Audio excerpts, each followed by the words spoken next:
ጤና ይስጥልን አድማጮቻችን ተመልካቾቻችን በስነ ጥበብ ማማ ላይ እንገኛለን። የስነ ጥበብ ቅኝት ታሪክ ስነ ጥበብ እውነትን ፍቅርን ለመግለጥ የስነ ጥበብ ከፍታ ያመቻል። ዛሬ በጄኔቫ የተባበሩት መንግስታት ሙዚየም ነው የምንገኘው። ኢትዮጵያ ምን አይነት ማዕረግ እንደነበራት ለመገንዘብ በምድራችን ያሉ ታላላቅ ሙዚየሞች ቤተመዛግብትን መጎብኘት አስፈላጊ ነው። ብዙ መረጃ የሌላቸውን ውሃ አልባ ደመና የፕሮፓጋንዳ ስራዎችን ገሸሽ አድርገን ብንመረምር የረገምናቸውን ሰዎች መመረቅ እንጀምራለን። እኔ የገጠመኝ ይህ ነው። ኢትዮጵያ ክብሯን ጠብቃ የሌሎችን ክብር ጠብቃ የምትኖር በሰላም አጥብቃ የምታምን ሀገር ነበረች። አሁን የምተርክላችሁ ኢትዮጵያ በዓለም መድረክ ያንጸባረቀችበትን ከአድዋ ድል የማይተናነሰው የዲፕሎማሲ ጦርነት ነው።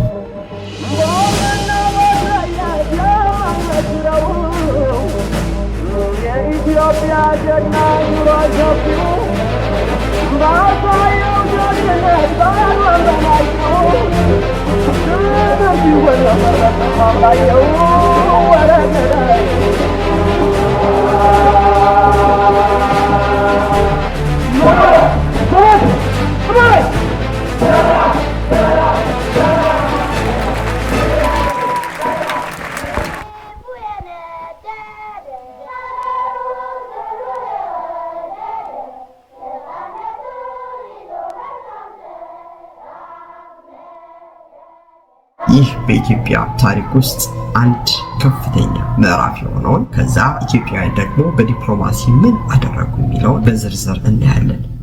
በታሪክ ውስጥ እነ ራስ አበበ አረጋይን የመሳሰለ ታላላቅ አርበኛ የነበረበት አገዛዝ ስለነበር ኢትዮጵያ በቅኝ ተያዘች ለማለት አልተቻለም። ይህ ወረራ ግን ኢትዮጵያ የበሰለ ሌላ ስልጣኔ በአንዲት ንግግር የዓለምን አስተሳሰብ ከግራ ወደ ቀኝ የመለሰችበት ሌላ አንጸባራቂ ድል ነበር። ግርማዊ ቀዳማዊ ኃይለ ሥላሴ በጄኔቫ ጁን 1936 በአውሮፓ አቆጣጠር ማለት ነው ያደረጉት ንግግር የኢትዮጵያን መልክ ገልጦ አሳይቷል። ዓለም በሚያውቀው ወረራ፣ በጦርነት፣ በጭካኔ ሌላውን በመጨፍለቅ መግዛት ነበር። በንጉሱ ታሪካዊ ንግግር ግን ሌላ መንገድ መኖሩንም ዓለም ታዝቧል። አይነትን በተሞላው የንጉሱ ንግግር ድል የሆነው በዛን ዕለት ነበር። ስለዚህ ኢትዮጵያውያን ይህንን ልክ እንደ ድል በዓል ማክበር ይኖርባቸዋል ብዬ አስባለሁ። ከሚንቁት የአፍሪካ ምድር ውስጣዊ ህሊናን የሚበረብር የሰላም ስልጡን ሐሳብ ሲወጣ እና በትዕቢት የተወጠረውን አህጉር እንደ ባሉን ሲያስተነፍሰው በተለያየ ሙያ ተራቀናል ብለው የሚመጻደቁት የምዕራቡ የጦርነት ፈላስፎች በሌላ የሰላም ፍልስፍና ቅስማቸው ሲሰበር በአንድ አጭር ቀጭ የድሃ ሀገር መሪ የሰበሰቡት ዲግሪ የፍልስፍና መር ሲመዘን ኢትዮጵያኒዝም ምንታዊነትን በዝረራ ሲያሸንፈው ሌላው የዲፕሎማሲ አድዋ በጄኔቫ ተደገመ። ይህ ንግግር ንጉሱንም ኢትዮጵያንም በዓለም መድረክ ታዋቂ ዝነኛ አድርጓቸው ነበር። ስለዚህም የዓመቱ ግርማዊ ቀዳማዊ ኃይለ ሥላሴ ከነ ሀገራቸው የዓመቱ ሰው እንዲባሉ አድርጓ ነበር። ይህንን ትልቅ ታሪክ ነው አሁን የማሳያችሁ። ንጉሱ ወደ አዳራሽ በሚገቡበት ጊዜ እጅግ በሚያሳዝን ሁኔታ ነበር። ልባቸው ውስጥ ከፍተኛ ሐዘን ነበር። ሀገራቸው በጦርነት እየታመሰች ነው። ያው በባዕድ ጦር ነው እየተወጋች ያለችው። ንግግራቸውን የጀመሩት በጠራ ፈረንሳይኛ ነው።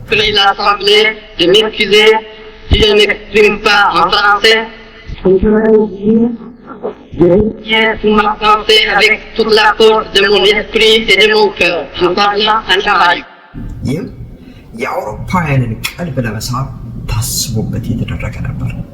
በፈረንሳይ ቋንቋ በነግራችሁ እወድ ነበር፣ ነገር ግን ሐሳቤን በመንፈሴ ኃይል ሁሉ ከልቤ ለመናገር የሚቻለኝ በአማርኛ ቋንቋ ስለሆነ በፈረንሳይ ቋንቋ ባለመናገሬ የመንግስታት ዋና ጉባኤ ይቅርታ እንዲያደርግልኝ እለምናለሁ።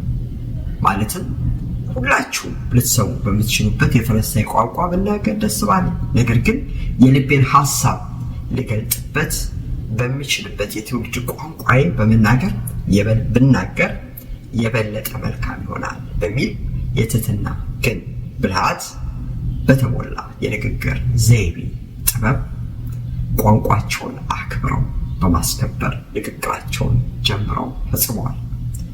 ሐሳቤን በመንፈሴ ኃይል ሁሉ ከልብ ለመናገር የምትለዋ ሐረግ የምታሳስብ ነች።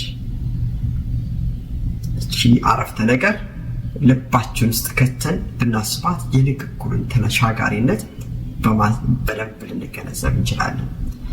ከጥቂት ዓመታት በፊት ለአገልግሎት ወደ ስዊዘርላንድ ጄኔቫ እና የተለያዩ ከተሞች ተጉዤ ነበር። በተከበሩ አባታችን ቆሞስ አባ ኃይለ ጊዮርጊስ አስጎብኝነት ቀድሞ ሊግ ኦፍ ኔሽን ይባል የነበረውን በኋላ የተባበሩት መንግስታት ጽሕፈት ቤት ሚዚየም ጎበኘው። በዚህ ሚዚየም ውስጥ አስደናቂ ነገር አየሁ። እስቲ ላካፍላችሁ ለሁላችሁ። እናንተ ስለ ሀገራችሁና አባቶቻችሁ ስለሰሩት ትንሽም ቢሆን እውቀት እንዲኖር ቤተ መዛግብት ውስጥ ሚዚየም ውስጥ እየገባው ላሳያችሁ እሞክራለሁ። አሁን ያለሁት ዩናይትድ ኔሽን ጽሕፈት ቤት ውስጥ ነው። እንግዲህ ብዙ ዶክመንቴሽን እዚህ አግኝቻለሁ እና በተከታታይ ያቀርብላችኋል። ነገሩ እንዲህ ነው። ይህ ሚዚየም እጅግ የተለየ ነው። 3 ክፍሎች ብቻ አሉት። አሁን ግቢውን የተባበሩት መንግስታትን ከገባችሁ በኋላ ሚዚየም አለ። ያ ሚዚየም የተባበሩት መንግስታት ሚዚየም ነው፣ ግን በሊግ ኦፍ ኔሽን የተወሰኑ ታሪኮችን የሚይዝ ነው። ከመካከል ባለው ክፍል አንድ አግዳሚ ትልቅ የመስታወት ሳጥን ተጋድሟል። ግድግዳው ላይ የግርማዊ ቀዳማዊ ኃይለ ሥላሴ ፎቶ በትልቁ ተንጠልጥሏል። 2 ቪዲዮዎች በዚህና በዚህ በኩል አሉ። በዛ ቪዲዮ ውስጥ ብላክ ኤንድ ዋይት ግርማዊ ቀዳማዊ ኃይለ ሥላሴ በሊግ ኦፍ ኔሽን የተናገሩት ቪዲዮ ሳያቋርጥ ልክ እንደዚህ ስትነኩት ይናገራል፣ ቪዲዮም ይታያል ማለት ነው። በቀጥታ የሄድኩት ግን ወደዛ ሳጥን ነበር። አይኔን ማመን አቃተኝ። በቁም ጽሑፍ የተጻፈ የአማርኛ መዝገብ ነበር።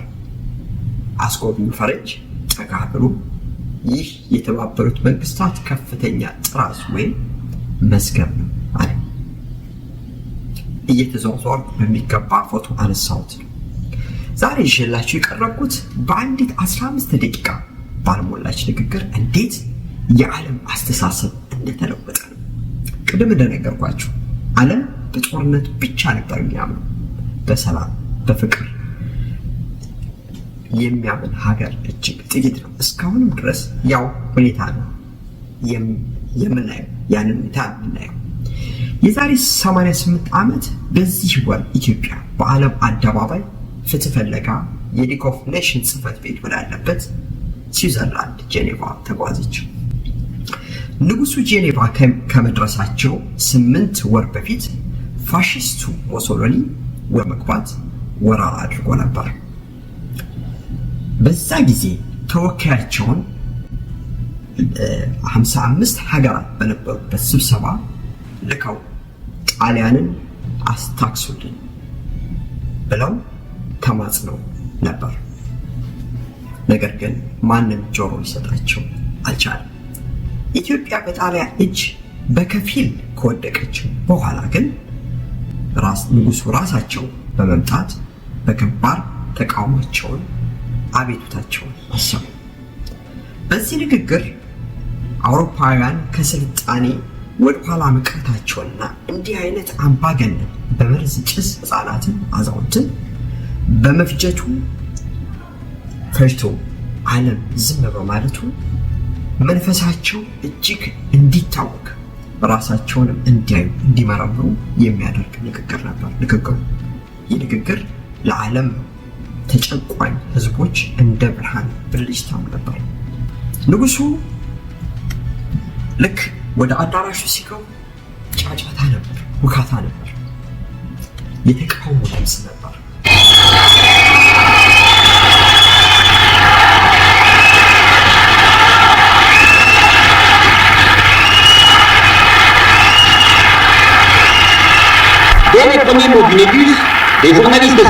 በመድረክ ላይ ሲወጡ የጣሊያን ዲፕሎማትና ጋዜጠኞች ንግግራቸውን ለማስተጓጎል በጩኸት አደበላልቀውት ነበር። 2 ጊዜ መብራት አጥፍተውባቸዋል። ንጉሱ ግን መረበሽ፣ መቆጣት ፈጽሞ አይታይባቸውም። ትህትናቸውን፣ ስልጣኔያቸውን ይበልጥ የሚያሳይ የታዳሚውን ቀልብ የሚስብ እርጋታ ነበራቸው። በአንጻሩም የጣሊያን ጋዜጠኞችና ዲፕሎማቶች በፉጨትና በጫጫታ ስላስቸገሩ ይህንን ሰው መስዋዕት እንፈልጋለን፣ እነዚህን ባርቤር አስወጣልኝ የሚል አስተያየት ከአዳራሹ ተሰማ። ስለዚህም ፖሊሶች ሁሉንም ጫራ አድርገው ካስወጧቸው በኋላ ንጉሱ በጠራ አማርኛ ተረጋግተውና ተሰብሳቢውን በጨው በተቀመመ በሳል ንግግር እየሸነቆጡ ሁለተኛውን የዲፕሎማሲ አድዋ ድል በገዛ ሜዳቸው ላይ በአንድ ሰው ተዋጊነት ደገሙት። ይህንን የሰላም ዶሴ ነው ዓለም ውድ ዋጋ ሰጥታ በሚዚየም ያስቀመጠችው። አንዳንድ የሀገሬ የዋዎች ጃንሆይ ከማይጨው ሽንፈት በኋላ ወደ እንግሊዝ መሄድ አልነበረባቸውም፣ የሸሸ ንጉስ እያሉ ካለ እውቀት ሲተቿቸው እንሰማለን። ንጉሱ ያስተዳድር ስራ እንጂ የጦር ጀነራል አይደሉም። ሀገር ቤት ቢሆኑ ድንገት ቢማረኩ የጠላት መሳቂያ ከመሆን ውጪ ምንም የሚፈይዱት ነገር አይኖርም። ይልቅ በሚያውቁት መስክ በሚያውቁት ሜዳ የሰሩት ስራ ኢትዮጵያን የበሳሎች የአርቆ ሀሳቢዎች ሀገር አሰኝቷታል። ትልቁ ሀገር ትንሹን አይወረር የሚለው የተባበሩት መንግስታት መመስረቻ ሀሳብ የተቀዳው ከዚህ ጽሑፍ ነው ስላችሁ በእውነት እጅግ በመደነቅ በጥግ የተቀመጠው ቴሌቪዥን ላይ ጃንሆይ በጄኔቫ ያደረጉት ንግግር ተደጋግሞ ይሰማ ይታያል። ይህ ዘላለማዊ ንግግር ምን ያህል በዓለም እንደተደነቀ እንደተከበረ ለመረዳት እስከዚህ ዘመን ድረስ አንዳንድ ሀገራት ሌሎቹን ሀገሮች ሲወሩ እንደ መመሪያ የሚጠቀስ መሆኑን እናያለን።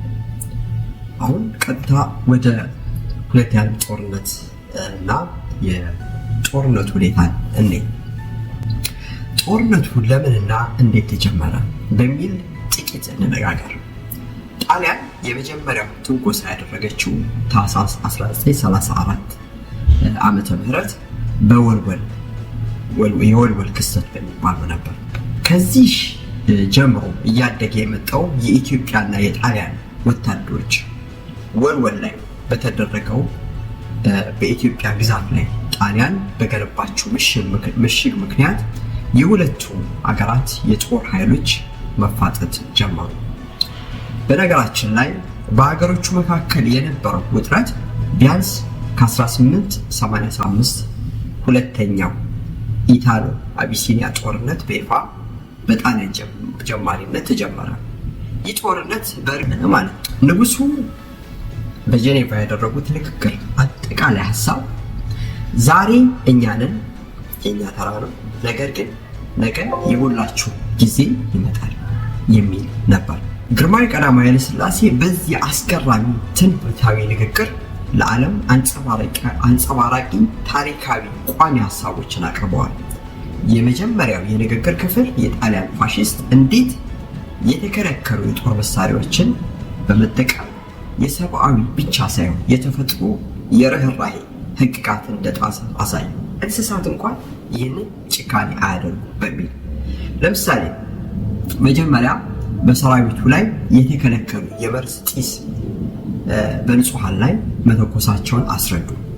የጣሊያን ወታደሮች የአየር ላይ ቦምቦች በጄኔቫ ስምምነት የተከለከሉ በተፋላሚው እና በሰላማዊ ሰዎች ላይ የስናፍጭ ጋዝ ወይም ማስተር ጋዝ ተጠቅመው የኢትዮጵያን ህዝብ ከኢትዮጵያ ሰራዊት ጋር ለመለያየት እንዳይደግፍ ለማድረግ በሚል ሰበብ እድሜ ጾታ ሳይለዩ አጥቅተዋል። የጣሊያን ወታደሮች ሆን ብለው በአምቡላንስ እና በቀይ መስቀል ሆስፒታሎች ላይ ጥቂት የማይባል ከፍተኛ ጥቃት መፈጸማቸውንም አብራርተዋል። ቢሆንም ቅሉ የኢትዮጵያ ወታደሮች ቀድመው ተዘጋጅተው ስለነበር ቦምቡን ነፋስ እንዲወስደው በማድረግ በተለይም መቀሌን ከበው ለድል ተቃርበው በነበረበት ጊዜ ችግሩን በቁጥጥር ስር አውለውት ነበር። በዚህ ጊዜ ከዚህ በኋላ ግን ሌላ የጭካኔ መንገድ በመጠቀም የጣሊያን ጀነራሎች እጅግ ክፉ የሆኑ እና ፈጽሞ የተከለከሉ መሳሪያዎችን ተጠቀሙ። ዳምዳው ቡሌትስ የሚባል ማለትም ሰው ውስጥ ከገባ በኋላ የሚስፋፋ የሚበጣጥስ በተለይም ኢፓርቲንት በሊግ ኦፍ ኔሽንስ ስብሰባ ላይ ተራኩላቸው። ይህንን ዘግናኝ ግፍ በሚናገሩበት ጊዜ በአዳራሽ ያለው ህዝብ በድንጋጤ ተውጦ ሳለ ይህ የተፈጸመው በእኛ ላይ ነው። ይህንን አውሬነት ዝም ብላችሁ አይናችሁ እያየ ጆሮአችሁ እየሰማ እንዳልሰማ እንዳላየ ብታልፉት ነገ የእናንተም ተራ ይደርሳል ብለው የዓለም ህዝብ የሚደነቅበትን እስካሁን የሚገረምበትን ትንቢት ተናገሩ። የተናገሩት አልቀረም። ጀርመን፣ ጣሊያንና ጃፓን ተባበሩ። 32 ሚሊዮን ህዝብ ከምድረ ገጽም አጠፉ። የሂሮሺማና ናጋሳኪ እልቂት የሁለተኛ ዓለም ጦርነት ውጤት ነበር። እናንተ ይህንን ግፈኛ መንግስት መቅጣት ሲገባችሁ የኢትዮጵያን ነፃነት አሳልፋችሁ በመስጠት የምታልፉት መስሏችሁ ይሆናል። ግን ይህ እሳት ለዓለም መተርፎ አይቀርም ብለው ትንቢት የተናገሩት። የአስገራሚው ነገር ንጉሱ በ1936 በፈረንጆቹ ይህን ትንቢታዊ ንግግር ተናግረው ዓለምን አስጠነቀቁ። በአሳዛኝ ሁኔታ እንግሊዝም ሆነች ሌሎቹ ዓለማት ይህንን ከቁም ነገር ሊቆጥሩት አልቻሉም። ብሪታንያ ግን ከ1939 ጀምሮ በጦርነት ላይ ተጣለች። የብሪታንያ ጦርነት ተብሎ የሚታወቀው በጀርመን የአየር ላይ ጥቃት የተጀመረው አሳዛኝ እልቂት ጀመረ። ሀገሪቱ በባህር ወረራ አደጋ ላይ ወደቀች። በጊዜው ብሪታንያ በአብዛኛው በናዚ የጀርመን ኃይሎች ተይዞ በነበረው የአውሮፓ ሀገራት የዲሞክራሲ ግንባር ምሽግ ሆና ነበር። ብዙ ሀገራት ጀርመንም ጣሊያን ጦርነት ሲከፍቱባቸው የሀገሮቹ መሪዎች ወደዛ ወደ ብሪታንያ ይሄዱ ነበር። ስለዚህ እንደ ምሽግ ታገለግል ነበር። ነገር ግን ግርማዊ ቀዳማዊ ኃይለ ሥላሴ በዚሁ መሰረት ነው ወደ እንግሊዝ ይሄዱት ማለት ነው።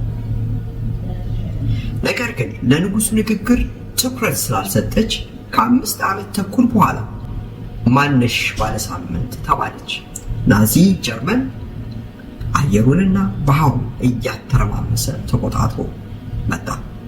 በተራዋ ብሪታንያ በሊግ ኦፍ ኔሽን ያሾፈችባትን ኢትዮጵያን ዕጣ ተረከበች። በአሜሪካ ፓርላማ ተወረርኳለች። አሜሪካ ልክ እንደ እንግሊዝ በገለልተኛ ፖሊሲዋ አንገራገረች። የእንግሊዝ ጠቅላይ ሚኒስትር ዊንስተን ቸርችል በሴኔት ምክር ቤት ለአሜሪካ ኮንግረስ ያደረጉት ንግግር ከኃይለ ሥላሴ የጄኔቫው ንግግር በይዘት ተመሳሳይ ነበር። አሜሪካ በተሯ ቸለን አለች። ይህንን ስታደርግ አንድ አስገራሚ ነገር ተከሰተ። ጃፓን በፐርል ሃርበር ላይ አሜሪካንን አጠቃች። የቦምብ ዝናብ አወረደች። ብዙ ህዝብም አለቀ። በዚህ ምክንያት አሜሪካ ወደ ጦርነቱ ተሳበች። ከደረሰው ጥቃት የተነሳ በአንድ ወር ባነሰ ጊዜ ውስጥ ዊንስተን ቸርችል ያቀረቡት ኃይለኛ ንግግር በኮንግረስም ሆነ በአሜሪካ ህዝብ ውስጥ አስተጋባ። ስለዚህም አሜሪካ ወደ ጦርነቱ ተስባ ገባች። አስሩ ያልተለወጠች እንግሊዝ በጦርነት ተለወጠች። ኢትዮጵያም ያልሰለጠነች የተባለች ሀገር መሪ ምን ያህል ተጽዕኖ እንደነበራት በዚህ እናያለን። ይህ እንግዲህ ታሪክ ነው።